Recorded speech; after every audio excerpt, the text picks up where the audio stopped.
Hey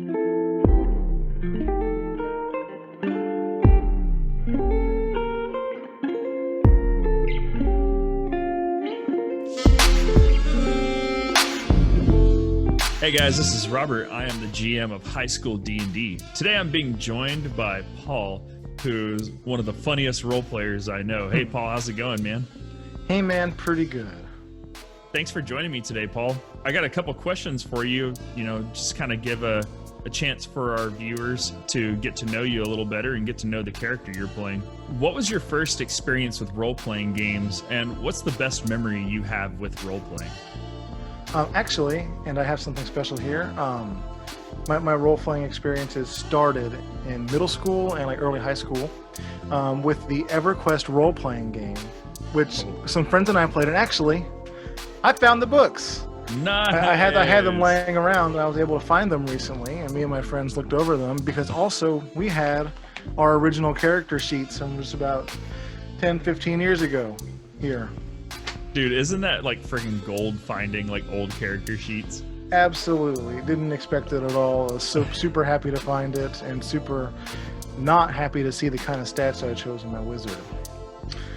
But actually, we played the EverQuest role-playing game somewhat in middle school and high school, but to be honest, we had no idea what we were doing. We just had a lot of fun trying to do it. And it wasn't until late college I got back into RPG playing, where I DM'd an 8-person party of Pathfinder, which was, you can imagine, would be... Ooh. My best experience would almost definitely have to be the arc my last character had in our campaign, where he was trying to find his father.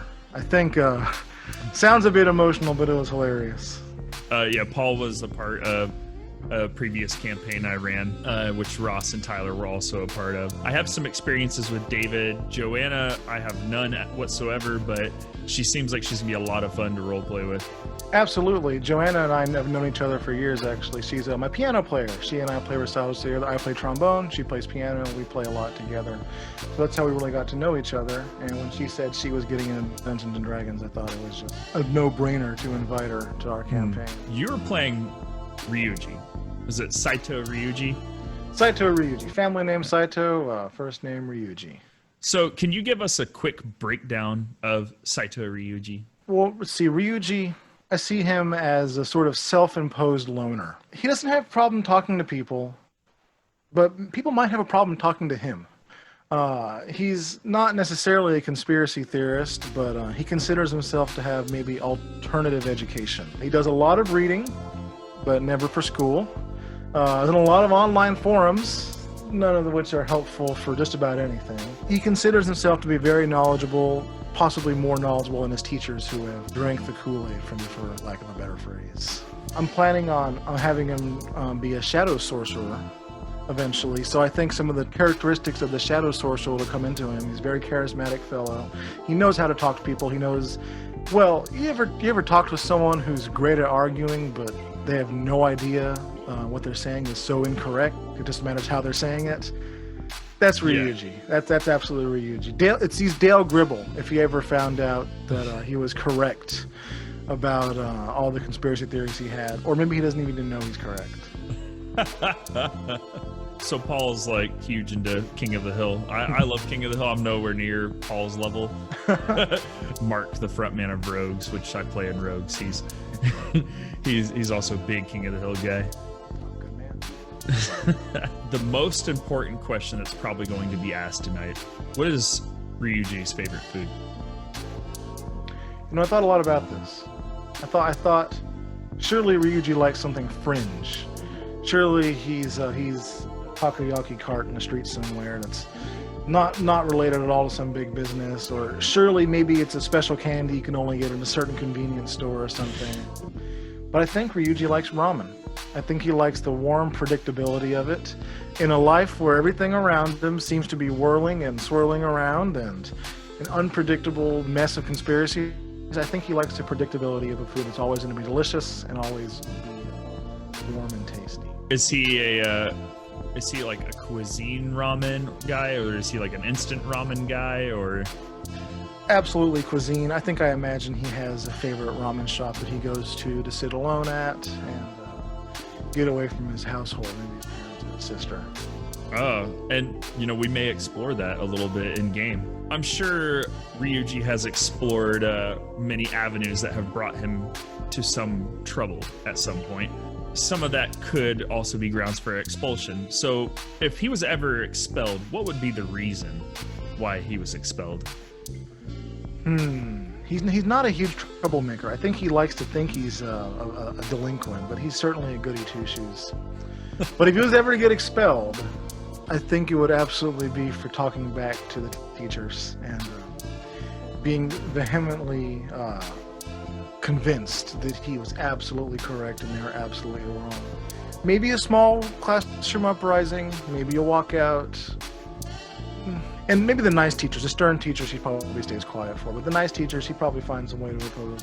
That's what we'll get him. He'd be thinking he's spreading correct knowledge and free thinking, and of course his teachers would just think he's trying to get in the way of nuisance. And we all know that kid in school. I'm sure you have experiences that Paul himself is a professor. Absolutely. You never know when you can make fun of flat earthers in class, because you don't know when one's actually in your class. And you'd be surprised at who might actually be one. I want to play out a scenario with you involving your character's backstory. As is typical with most afternoons, either after school or whenever, you're out of school, Ryuji's out of school. What would be Ryuji's typical day? Well, he wakes up as late as possible. He was up way too late the night before. Maybe playing video games, probably browsing forums online. He's a big forum guy. He heads to school. He's on time. He catches the train. I don't think his parents would let him be late. He goes to school. He, as he would say, goes through the motions. Maybe until he's old enough to drop out. But I don't think he'd actually deal through with it. He's not a big socializer at school. He's not opposed to talking to people, like I mentioned before. He's a nice guy. He's fairly charismatic. He's a sorcerer. Of course he's not used to people coming up and talking to him. After school, I think he walks home with his head buried in his phone, or maybe a book or something. If he doesn't stop by the local ramen cafe, or stop by a convenience store to grab a snack or energy drink or something, I think he heads home, and I think he hangs out with his cat, Junpei, who's probably the person that understands him best in the household. Yeah, relates to him maybe best. Or refutes his ideas the least. One day when Ryuji is surfing the forums, researching whatever he's researching or looking into whatever he's looking into, his father knocks on the door and just kind of creeps in. He's like, "Hey, Ryuji, son, you doing okay in there? You still alive?" Yeah, Dad, just what did you need? Well, I just wanted to see if you wanted to watch Let's Go to the End of the World with myself, your mom, the rest of the family. Just some good family bonding time. Yuji's heard this before. This is his father's weekly attempt to get him to be part of the family. He usually accepts. He knows his parents are loving. He knows his sister wants to see him. He knows that he can't just be in with his thoughts and his cats all day. He accepts to go watch. He watches 1 to 2 episodes, an hour or so, just to make him happy. He doesn't dislike his family. He loves his family as they love him. He watches because he knows it'll make his dad happy, but it is not his first choice. As the show goes on, I don't know if you know Let's Go to the End of the World, but it's one of those crazy Japanese game shows. I don't know that one. I've seen a few. I haven't seen that one.